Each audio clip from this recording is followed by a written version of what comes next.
한 달 만에 뵈는 것 같아요. 제가 지난 시간 흔들리는 믿음 앞에서 이렇게 제목으로 말씀을 전하고, 오늘도 그 두 번째 말씀으로 존재의 이유, 의미와 이유에 대한 이렇게 말씀을 전하려고 하는데, 혹시 기억하십니까? 제가 지난 한 달 전에 흔들리는 믿음 앞에서 우리가 어떻게 해야 되는지 기억을 하고 계시나요?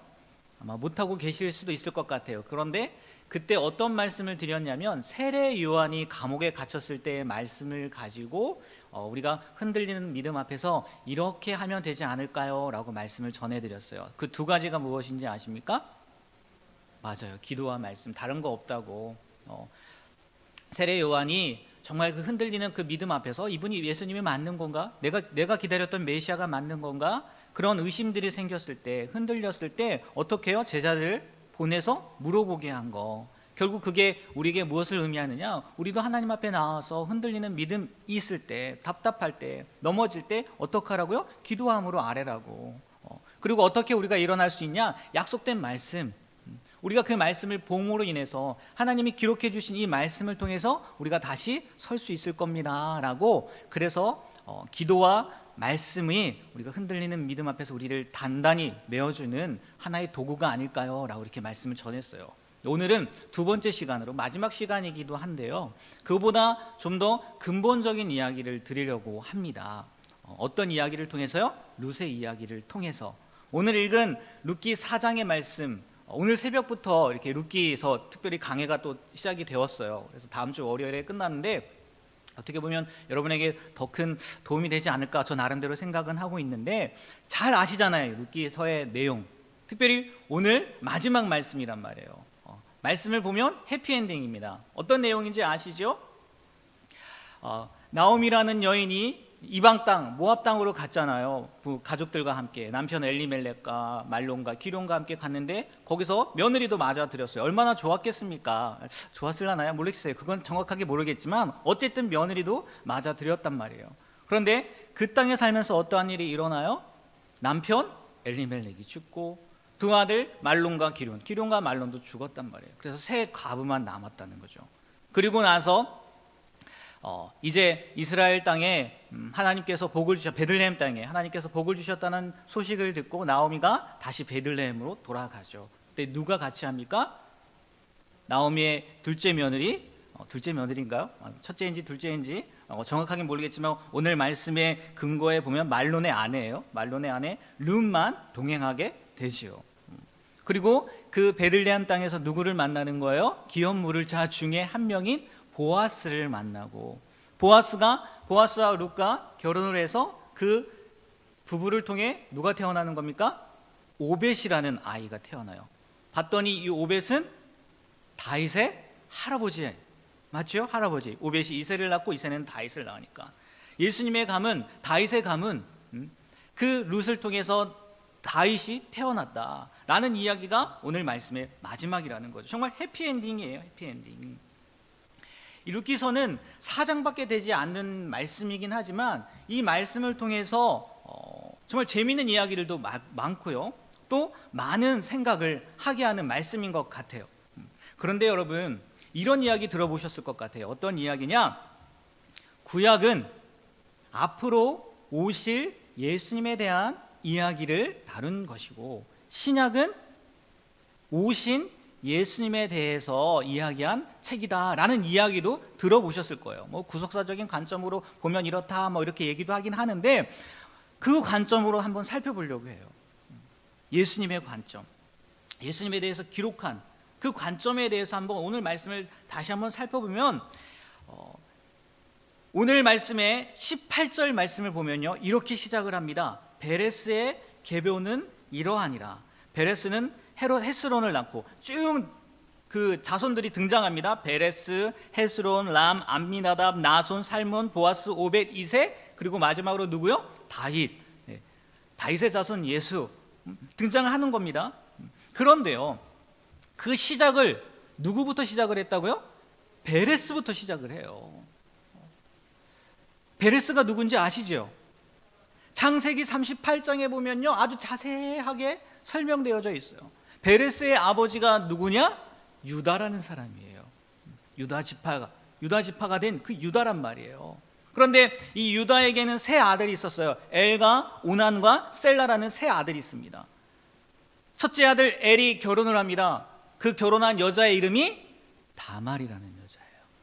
이제 다 아시겠죠? 이제 다 풀려지죠? 다말이라는 여자와 결혼했는데 이 엘이 자식이 있고 자식을 낳고 죽어요? 자식을 못 낳고 죽어요? 못 낳고 죽습니다. 그러면 오늘 룻기서에서도 나와 있지만 이 기업 물을 자가 있는 것처럼 그 당시에 고대 근동에 무슨 문화가 있어요? 계대 결혼이라는 문화가 있단 말이에요. 형이 씨를 남겨놓지 못하고 죽으면 동생이 형수에게로 들어가서 형수와 결혼을 해서 형의 자손을 이어주는 거예요. 자기 자손이 아니에요. 형의 대를 이어주는 거예요. 이게 계대 결혼이거든요. 그러니까 이 둘째 오난이요, 싫은 거예요.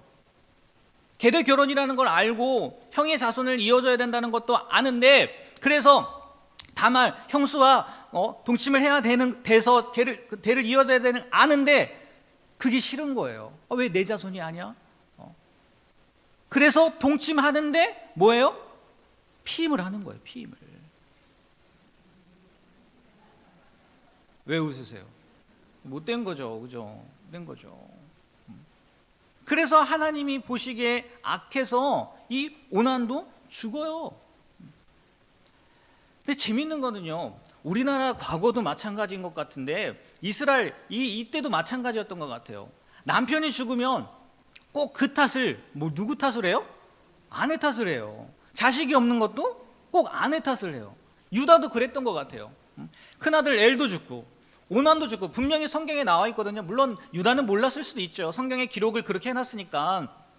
엘도 하나님 보시기에 악했고요, 오난도 하나님 보시기에 악한 짓을 했단 말이에요. 그래서 죽었는데도 불구하고 이 유다는 성경에 나와 있지는 않지만 다말 때문에 그런 건 아닐까 해서 다말을 어떻게 해요?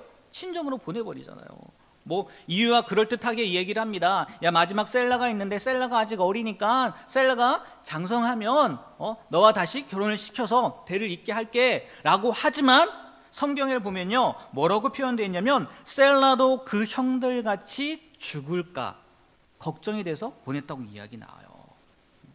아니나 다를까 세월이 지나서 셀라가 컸어요. 성인이 되었어요. 그럼 어떻게 해야 돼요? 다말을 불러가지고 이어줘야죠. 근데 해요, 안 해요? 안 해요. 안 한단 말이에요. 이제 아예 다말은 잊혀진 존재가 된 거죠. 갑으로 지내야 되는 거예요. 그런데 이 마침 시아버지 유다가요, 다말이 있는 딥나라는 지역에 양털을 깎으러 온다는 소식을 누가 들어요? 다말이 듣잖아요. 그래서 다말이 변장을 하죠. 또 이때 성경을 보면요, 이 유다가요 상처했어요. 아내가 죽었다고요. 혼자란 말이에요. 다말이 창녀로 변장을 해서 자기 시아버지 유다와 동침을 해서 임신을 하죠. 셀라가 아닌 시아버지와 동침을 해서 임신을 해서 태어난 아들이 누굴까요? 베레스란 말이에요. 베레스. 족보를 기록하는데 오늘 말씀해 보면요 베레스부터 시작을 한단 말이에요. 그리고 마지막은 누구요? 다윗으로 끝나요. 우리의 생각에 그래 다윗은 이 당시에 이 당시가 아니라 지금도 이스라엘 백성들은, 이스라엘 사람들은 다윗을 그렇게 위대하게 생각을 하니까 기록한 거 괜찮다고 생각해요. 그런데 첫 번째 사람을 누구라고요? 베레스라고 기록을 한단 말이에요. 저 같으면 유다 먼저 썼겠어요. 유다 지파. 그렇잖아요? 그런데 하나님은요 이 룻기서를 쓴 오늘 새벽 말씀에 사무엘이라고 말씀을 하셨던 것 같은데 사무엘을 통해서 베레스를 먼저 기록하게 하셨단 말이에요. 이 생각해 보세요. 그 드라마로 치면은요 완전 막장 드라마 아닙니까? 막장도 이런 막장이 없잖아요. 그럼에도 불구하고 베레스부터 시작하게 했단 말이에요. 팔복 한번 생각해 보세요. 팔복 지난주에 말씀 마쳤는데 목사님이 첫 번째와 마지막 중요하다고 그랬어요? 중요하지 않다고 했어요? 중요하다.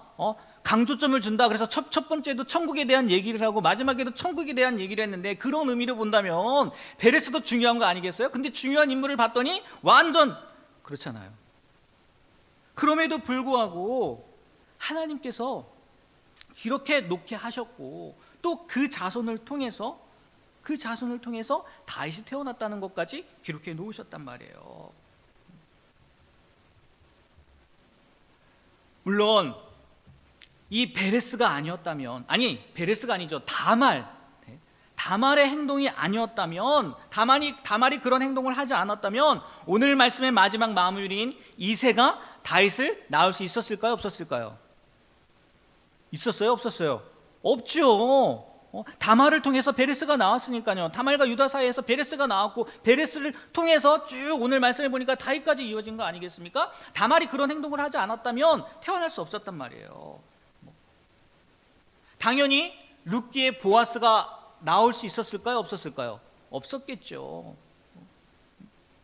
그리고 이방 여인 이 룻이 시어머니 나오미를 따라오지 않았다면, 말씀으로 돌아가서요, 보아스가 룻을 만날 수 있었겠습니까? 못 만났단 말이에요. 아마도 보아스는 혼자 늙어 죽었겠죠. 하나님은 족보를 참 희한하게 만들어 놓으신 것 같아요. 그래도요, 왕의 가문이 될 족보인데 감춰도 좋을 것 같기도 한데, 더 나아가 그 가문을 통해서 예수님이 태어날 가문인데 하나님은 왜 이러한 일을 허락하셨냐는 거예요. 다말과 유다, 룻과 보아스, 왜 이런 일을 허락했느냐는 거예요.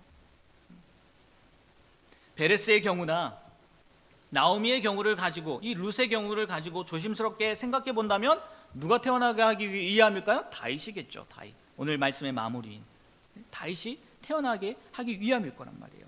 더 멀리 간다면 이 다윗의 가문을 통해 누가 태어나게 하시는 거예요? 예수님이 태어나게 하려는 이유겠지요.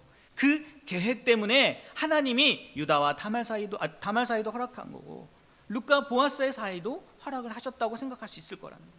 하나님의 숫 가운데에는 유다의 가문을 통해 다윗이 태어나고, 다윗을 통해 예수님께서 태어나는 이 모든 것이 들어 있었다는 이야기겠죠. 사람들이 아무리 자신의 생각과 계획을 세우고 그렇잖아요. 유다는 셀라를 다말에게 줄 생각이 없었단 말이에요. 자신의 생각으로, 자신의 마음으로 계획을 세워요. 그리고 그것이 그대로 될 것이라고 생각한다 할지라도 반대로 자신의 뜻대로 되는 것이 하나도 없다고. 나오미의 경우가 그런 거 아니겠습니까? 왜 모압 땅에 간 거예요? 행복해지려고 간 거란 말이에요. 가뭄이 들었기 때문에, 어려웠기 때문에 자기 딴에는 또 남편과 의논해서 이 땅에 가면 좀 더 행복한 삶을 살지 않았을까라고 결정한 거 아니겠습니까? 그런데 다 잃어버리고 오히려 이방 여인 며느리 룻만 데리고 왔단 말이에요. 되는 것이 하나도 없을 거라고 생각하고 포기할 일들이 생긴다 할지라도요, 하나님의 뜻, 하나님의 계획 가운데는 특별히 인류를 구원하기 위한 그 계획은요, 무너져요? 무너지지 않아요? 무너져요? 무너지지 않아요? 무너지지 않는다는 거죠. 그래서 어떻게 보면 시아버지 유다와 며느리 다말을 통해 베레스가 태어난 것도 막지 않으신 거고, 그 후손인 늙은 남자 보아스와 이방 여인 룻을 통해 오벳을 태어나게 한 것도 막지 않으셨다는 거예요. 소극적으로 막지 않으셨다고 표현한다면 적극적으로 그것도 하나님의 뭐 가운데 있는 거예요? 섭리 가운데 있다는 거예요. 우리는 그들만이 눈에 보였겠지만, 그 상황만이 눈에 보였겠지만, 하나님의 눈에는 그들이 아니라 하나님의 인류 구원 계획 가운데 있는 다윗과 또 예수님까지 있었다는 거죠. 누구의 눈에는요? 하나님의 눈에는. 모든 일의 초점이 누구에게 맞춰져 있는 거예요? 예수 그리스도에게 맞춰져 있는 거예요. 그리고 그 예수님을 통해서 우리 모든 인류에게 구원을 베풀기 위한 하나님의 계획 가운데 있다는 거예요. 이렇게 성경의 모든 기록은요, 예수님에게 맞춰져 있다는 거예요. 우리의 생각에는 이해가 되지 않는다 할지라도 하나님의 계획은 우리 인류를 구원할 계획, 예수님을 통해서 구원할 계획이 있기 때문에 그러한 일까지도 마다하지 않으셨다는 거예요. 그래서 이런 표현도 하지 않습니까? 우리 역사를 영어로 뭐라고 해요? 히스토리라고 하잖아요. 어떤 사람의 이야기요? 예수님의 이야기라고 이야기하잖아요. 그런데요, 이 이야기는요, 비단 다윗 예수님에게만 적용되는 것이 아니라는 것을 우리가 아셔야 돼요. 아니, 믿으셔야 돼요. 흔히들 이런 예화를 많이 이야기합니다. 한 부부가 있었어요. 그런데 이 남편은 매독 뭔지 아시죠? 성병이에요. 매독 환자고 아내는 폐결핵 환자예요. 결혼을 해서 아이를 낳았는데 첫째 아이는 그 매독균에 감염이 되어갖고 시각장애인이 됐어요. 둘째 아이는 태어난 지 얼마 안 돼서 죽었어요. 셋째 아이도 그 매독균 때문에 시각장애인이 아니라 이번엔 청각장애인이 됐어요. 넷째 아이가 태어났는데 넷째 아이는 엄마가 폐결핵이잖아요. 전염되어서 폐결핵까지 걸렸어요. 그런데 다섯째를 임신한 거예요. 임신 4개월이 됐어요. 여러분이 만약 산부인과 의사라면 이 부부가 와서 여러분에게 상담을 한다면 어떻게 이야기하겠어요? 어떻게 이야기하겠어요?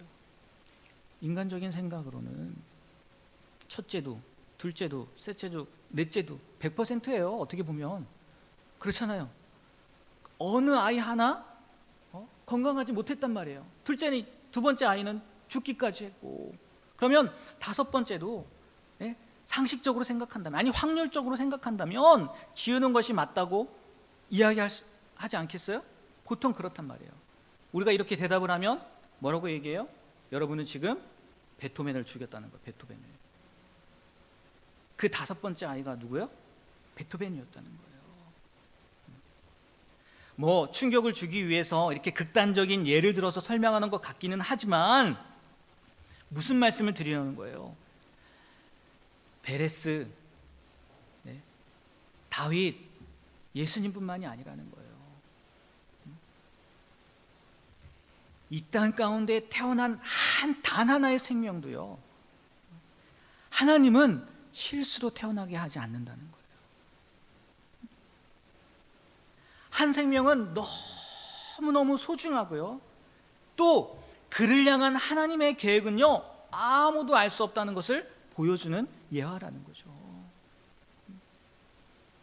그런데 사람들 생각에 정말 이렇게 태어나는 게 맞는가? 왜 베토벤 예를 든다면요, 이런 가정 형편에서 태어나는 것이 정말 하나님의 뜻일까? 하나님께서 살아계신다면 어떻게 이러한 일이 한 가정 가운데 일어나게 하시는 거지? 그렇게 생각할 수 있다는 거예요. 그런데도 하나님은요, 그 모든 것들 지켜보시고요, 또 그러한 모든 상황들을 통해서요, 하나님의 일을 이루신다는 거예요. 다윗만 그런 게 아니고 예수님만 그런 게 아니고요, 누구도요? 우리도 마찬가지라는 거예요. 우리가 이 땅 가운데 온 이유도요, 하나님의 계획 가운데, 하나님의 목적 가운데 있기 때문이라는 거예요. 심지어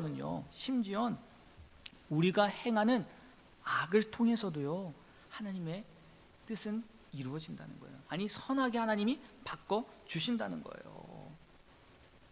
물론 이걸 악용해서 어차피 모든 것이 합력해서 선을 이루니까, 하나님이 악을 통해서도 선을 바꾸시는 분이니까 악을 행해도 되겠네 하면 돼요? 안 돼요? 안 되죠. 절대 안 됩니다. 그래서 저 바울도요, 로마서 6장 1, 2절 말씀에 보니까 그런즉 우리가 무슨 말을 하리요? 은혜를 더하게 하려고 죄에 거하겠느냐? 어차피 죄 져도 하나님이 그걸 은혜로 바꾸시는데 그렇게 살아도 되는 거 아니냐? 안 된다는 거죠. 죄에 대해서 죽은 우리가 어찌 그 가운데 살리요? 사도 바울도요, 그것을 염려해서요, 그렇게 이야기하긴 했어요. 우리가 부르는 복음성가 가운데 이런 복음성가 있잖아요. 당신은 사랑받기 위해 태어난 사람. 그 다음 뭐죠? 지금 당신의 그 사랑 받고 있지요. 당신은 사랑받기 위해 태어난 사람. 그 후렴구군에 어떤 찬양의 가사가 있어요? 태초부터 시작된 하나님의 사랑은 언제부터요? 태초부터라는 거예요. 태초가 언젠데요? 말 그대로요, 세상이 시작할 때예요. 그 세상이 시작할 때가 언제인 줄 아세요? 몇만 년 전? 몇 억 년 전? 아무도 몰라요. 아무도 모르지만 하나님은요, 이 세상을 만들기 전부터, 아니 만드실 때부터 누구를 생각하셨다고요? 여러분을 생각했다는 거예요. 아니 나를 생각했다는 거예요. 그때부터야 우리를 향한 계획이 있었단 말이에요. 유다와 다말, 보아스와 룻, 다윗과 밧세바, 마리아와 요셉에게만 있었던 게 아니라요, 네? 저를 비롯한 여러분 한 사람 한 사람을 향한 하나님의 계획이 있었다고요, 없었다고요? 있었다는 거예요. 그리고 이 세상에서 아무리 보잘것없고요, 내세울 것 없고, 심지어 내가 왜 이 땅에 있는 거지? 내가 왜 태어난 거지? 라고 생각하는 그 사람들에게까지도요, 하나님은요, 하나님만의 계획과 뜻을 가지고 계시다는 거예요. 베토벤 이야기를 해서 그렇죠. 솔직히 세상에 얼마나, 아니 몇 명이나 그 사람처럼 되겠어요. 너무 대단한 사람 말만 들어서 우리가 그래, 그런 걸까? 이렇게 생각하겠지만, 네, 아니라는 거예요. 그들은 그들대로, 네, 그들은 그들대로, 또 우리는 우리대로요, 하나님의 뜻과 계획이 있단 말이에요. 그리고 무엇보다 가장 중요한 거, 이 세상에서 위대하고 뛰어난 사람이 되는 것보다 더 중요한 건 뭐냐면요, 우리도 그 족보 가운데 들어간다는 거예요. 그 족보 가운데. 다시 말해서요, 하나님의 자녀가 되는 것, 천국 백성이 되는 것, 이것이요, 하나님께서 우리를 계획해 놓으신 가장 큰 계획이라는 거예요. 물론 족보 얘기해가지고 그 족보에 들어가는 사람만 하나님 자녀가 된다는 것에 대해서 오해하지 않으셨으면 좋겠어요. 왜 이단이 이거 갖고 이용하잖아요. 그래서 뭐 피가름이라는 거, 그 안에만 들어가야 된다, 뭐 그런 거 갖고 이용하잖아요. 제가 말씀드린 의미는 믿음으로 구원받는다는 거거든요. 믿음으로 구원받는다는 거. 여러분, 아무리 우리의 가문이요, 우리의 그 족보가요, 왕의 족보이고 뛰어난 족보라 할지라도요, 결국은요, 우리가 가진 능력이나 재능, 그런 것으로 살게 돼요. 물론 어느 정도 도움을 받을 수 있겠죠. 때로는 많이 받을 수 있을 거예요, 그 족보나 가문을 통해서. 그런데요, 분명한 건 뭐냐면 그 족보로 말미암아, 그 가문으로 말미암아 구원받는 일이 있을까요, 없을까요? 구원받을 수 있어요? 있어요? 없어요. 네. 아무리 왕의 족보, 왕의 가문으로 태어났다 할지라도요, 우리는요, 구원받을 수 없다고요. 더욱이 창조주 하나님의 자녀가 될 수는 없단 말이에요. 그런데 하나님이 그런 기회를 누구에게 주셨다는 거예요? 우리에게도 주셨고요. 네. 그 가문에만 주신 게 아니잖아요. 우리에게도 주셨고요. 그렇게 되기 위해서 우리가 무언가를 해야 하는 것도 아니고요, 믿으면 돼요. 예수 그리스도를 믿으면 우리가 그 족보 가운데, 하나님의 자녀 가운데 천국 백성이 된다는 말이에요. 이게요, 태초부터 하나님께서 계획해 놓으신 가장 큰 계획 중에 계획이라는 거예요. 누구를 향한? 우리를 향한 계획이죠. 가장 큰 계획이라는 거예요. 거기에 부가적인 선물로, 네, 룻과 나오미처럼 이 세상에서 실패한 인생이라 할지라도 하나님의 은혜의 소식, 베들레헴에 하나님이 복을 주셨다는, 하나님이 다시 함께 하셨다는 그 소식을 듣고 움직였을 때, 그 믿음으로 나아갔을 때 하나님이 그 가족에게 복을 주셨던 것처럼, 은혜를 주셨던 것처럼 그것까지 덤으로 주신다는 거죠. 그게 11절 12절 내용인 것 같아요. 네. 물론 그 말씀이 뭐 기업 물을 자의 의무를 성실히 이행한 보아스에게 하는 축복이긴 하지만 어디 보아스에게만 있는 일이겠냐는 거예요. 보아스와 결혼한 룻과 함께한 나오미, 또 11절 12절에 있는 라헬과 레아 같은 은혜, 또 다말, 베레스, 똑같은 은혜겠죠. 우리가 그런 존재란 말이에요. 그런 복받은 존재란 말이에요. 그 은혜 안에 있는 존재란 말이에요. 한번 옆에 있는 분을 바라보셨으면 좋겠어요. 옆에 있는 분이 누구라고요? 네, 그분이란 말이에요. 그분. 하나님이 태초부터 계획해 놓으신, 그리고 하나님의 자녀 삼기 위해 만들어 놓으신 그분이란 말이에요. 그분. 그리고 옆에 있는 분뿐만이 아니라 누가요? 내가 그 사람이란 말이에요. 그 사람. 하나님께서 함께 하신다면, 아니 하나님의 계획 가운데 여러분이 있다는 것을 믿는다면, 그것이 여러분의 존재의 이유라는 것을 안다면, 네?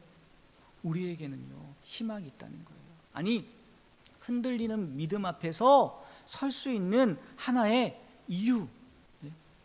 방법이 될 수 있다는 거예요. 제 말씀을 준비하면서 그런 생각이 들더라고. 내 존재에 대한 이 이유를 명확하게 아는 거, 이게요 그거 같더라고요. 지난달에 말씀드린 그 기도와 말씀은 오뚜기라고 생각이 들더라고요. 우리가 넘어질 때마다 일어나게 하는 거, 흔들릴 때마다 일어나게 하는 거. 근데 이 존재의 이유에 대한 거, 이걸 아는 거는요 대나무의 뿌리와 같은 것 같더라고요. 위에는 흔들려요. 바람이 오면, 네? 비바람이 몰아치면 흔들려요. 하지만 그 뿌리는 든든하게 있는 것처럼, 흔들리지만 변하지 않는 것처럼 그런 것 같더라고요. 여러분들이요 살면서, 인생을 살면서 이게 정말 하나님의 계획 가운데 있는 게 맞을까? 여러분뿐만이 아닌 것 같아요. 우리 자녀들도 마찬가지인 것 같아요. 누구에게나 다 적용되는 것 같아요. 내가 어떤 존재인지 그것만 명확하게 알고 있다면 흔들리는 믿음 앞에서 굳건하게 설 수 있는 하나의 이유, 방법이 되지 않을까라는 생각이 들더라고요. 왜요? 하나님은 여러분들도, 아니 저도 이 룻처럼, 나오미처럼, 아니 보아스처럼, 그리고 더 나아가서 다윗처럼 예수님처럼 사랑하는 것뿐만이 아니라 우리도요 동일하게 그분들처럼 어떻게 한다고요? 사랑한다는 거예요. 사랑한다는 거예요. 그래서 이런 생각이 들더라고요. 예수님을 향한 계획과 그 뜻을 이루는 것이 성경의 이야기라면, 우리를 향한 계획과 그 뜻을 나타내는 것은 바로 우리 인생이지 않을까. 우리 인생 이야기가, 우리 인생을 통해서 펼쳐지는 그 모든 이야기가 하나님의 계획 가운데 있는 이야기이지 않을까. 당장은 보이지 않아도 결국은 우리가 하나님 품으로 가는 거 아니겠어요? 결국은 하나님과 함께하는 것 아니겠어요? 여러분의 인생 이야기 가운데 계신 하나님을요 바라보시게 되길 바라요. 하나님께 주목하시게 되길 바라요. 이렇게 내 존재에 대한 인식이 확실하고 내 인생이 하나님의 계획 가운데 있는데 어떻게 잘못될 수가 있을 것이고, 잘못된다 한들 그것이 끝이겠습니까? 네? 절대 아니라고 저는 생각해요. 그게 끝이 아니라고 저는 생각해요. 믿어요. 절대 그럴 수 없을 거라는 거죠. 오늘 오벳의 출생을 통해서 우리의 인생에도 관여하고 계시는 하나님을 볼 수 있게 되길 바랍니다. 그리고 흔들리는 마음들이 있다면, 의심이 쌓여가고 있다면 다시 한번 누굴요? 하나님을 바라보셨으면 좋겠어요. 내 인생 이야기를 이끌어가고 계시는, 인생 이야기를 기록하고 계시는 하나님을 바라보셨으면 좋겠어요. 그러면 우리가 흔들리는 믿음 앞에서 다시 한번 굳건히 설 수 있지 않을까, 그런 생각이 들더라고요. 그리고요 우리 인생 이야기를 했는데 추가적으로 한 가지만 더 말씀드리면, 17절에 나온 룻과 보아스 사이에서 태어난 아이의 이름 오벳. 오벳의 뜻이 무엇인지 아세요? 섬기는 자, 예배자의 뜻이 있더라고요. 그럼 모든 상황 가운데에서 태어난 아이의 이름을 오벳이라고 지었어요. 물론 다른 사람들이 지어준 거예요. 오늘 말씀을 보니까 동네 아줌마들이 지어준 거예요. 네? 그런데 그 아이의 이름이 오벳, 섬기는 자, 예배자란 말이에요. 아마도 나오미를 봉양하고 섬기는 아이가 되라 라는 의미에서 오벳이라고 지었을 수도 있어요. 뭐 이상한 건 룻이 오벳을 낳았는데 성경은 나오미에게서 아들이 태어났다고 말씀하고 있기는 합니다. 뭐 계대결혼 그것 때문에 그런 것 같기도 한데, 왜요? 엘리멜렉 가문을 이은 사람이다라고 해서 뭐 그런 것 같기도 한데, 뭐 정확하진 않지만 누가 낳았나, 뭐 누구의 자녀가 되나 이걸 따지자는 게 아니라 이 오벳이라는 이름의 의미요. 이렇게 우여곡절 끝에, 정말 우여곡절 아닙니까? 네. 그 끝에 기업 물을 자를 통해서 태어난 아들의 이름이 뭐라고요? 예배자라는 거예요. 섬기는 자라는 거예요. 이 예배자, 섬기는 자, 이게 바로 우리의 본분이라는 거예요. 존재의 이유라는 거예요. 존재의 목적이라는 거예요. 예배자로, 섬기는 자로 하나님께서 불러주셨다는 거죠. 그런 생각이 들더라고요. 가만히 생각해 보세요. 어떻게 보면요, 우리도 예수님이라는 기업 물을 자를 통해 새롭게 태어난 사람이에요. 어떻게 보면 엄마 뱃속에 들어갔다가 다시 태어난 것은 아니지만 예수 그리스도로 말미암아 성령으로 다시 태어난 사람들, 거듭난 사람들, 그들이 바로 누구라고요? 우리잖아요. 아닙니까? 맞잖아요. 우리잖아요. 예수님께서요, 대신해서 우리가 갚을 수 없는 그 죄의 값을 갚아주셨다는 거예요. 그래서 크리스천, 성도라는 거듭난 자라는 이름을 받았단 말이에요. 이 거듭난 자의 이름, 이 거듭난 자로서 가장 큰 의무가 뭘까? 바로 예배자라는 거죠. 섬기는 자라는 거죠. 이사야 43장 7절과 21절 말씀에 보니까요, 이렇게 기록되어 있더라고요. 내 이름으로 불려지는 모든 자, 곧 내가 내 영광을 위하여 창조한 자를 오게 하라. 그를 내가 지었고 그를 내가 만들었느니라. 21절, 이 백성은 내가 나를 위하여 지었나니 나를 뭐하게 하려고요? 찬송하게 하려 함이라. 태초부터 시작된 하나님의 사랑과 계획, 물론 조금 전에 말씀드린 것처럼요, 그 인생 자체로 너무나 소중하고 귀한 존재임에 틀림없어요. 하나님의 계획 안에 있는 존재니까. 그런데 우리가 거기에서 잊지 말아야 할 거는요, 그거의 끝이 아니라 우리가 어떠한 존재로요? 하나님의 영광을 위해서, 하나님을 찬양하기 위해서, 다시 말해서 예배자의 삶을 살기 위해서 우리가 부름받았다는 거죠. 그게 존재의 목적이라는 거죠. 이유라는 거죠. 어느 누구를 통해서 하나님이 영광을 받으시겠습니까? 물론 신약 성경에 보면 우리가 찬송하지 않으면 이 돌들이 찬송할 거다, 하나님을 찬양할 거다라고 이야기를 하지만 하나님을 예배할 수 있는 존재, 하나님을 찬양할 수 있는 존재 누구밖에 없을까요? 우리밖에 없어요. 우리밖에 없다고요. 이 오벳이라는 이름을 통해서 다시 한번 내가 어떠한 존재, 예수님을 통해서 어떠한 존재로 변하게 되었는지 다시 한번 새기셨으면 좋겠어요. 그래서 나의 존재에 대한 것뿐만이 아니라 내가 왜 이 땅 가운데 오게 되었는지, 하나님을 예배하는 자로서 살아갈 수 있는 우리가 되었으면 좋겠어요. 정말 중요한 게 뭐냐면요, 우리가 참된 예배자가 되잖아요. 참된 예배자가 되면요, 흔들리지 않는다는 거예요. 흔들리지 않는다는 거예요. 왜? 예배를 통해 누구를 만나니까요? 하나님을 만나니까요. 하나님을 경험하니까요. 하나님을 경험하면 누구에 대해서 알게 돼요? 나에 대해 알게 되거든요. 내가 어떤 존재인지 알게 되거든요. 바라기는 누구나 흔들릴 수 있습니다. 대나무 생각해 보세요. 얼마나 흔들려요. 조그만 바람에도 흔들려요. 오뚜기 생각해 보세요. 그러나 그 흔들리는 믿음 앞에서 우리가 이 사실만 가지고 있다면, 명심하고 있다면, 그리고 예배자로 굳건히 서 있다면 언제든지 다시 일어날 수 있고요. 더 나아가서는요, 흔들리지 않게 될 거라고 저는 믿습니다. 바라기는 흔들리지 않는 여러분이 되시길 주님의 이름으로 부탁드리고, 더 나아가서는 흔들린다 할지라도 다시 한번 일어서서 꿋꿋하게 나아갈 수 있는 우리 모두가 되길 주님의 이름으로 부탁드립니다. 네, 기도하겠습니다.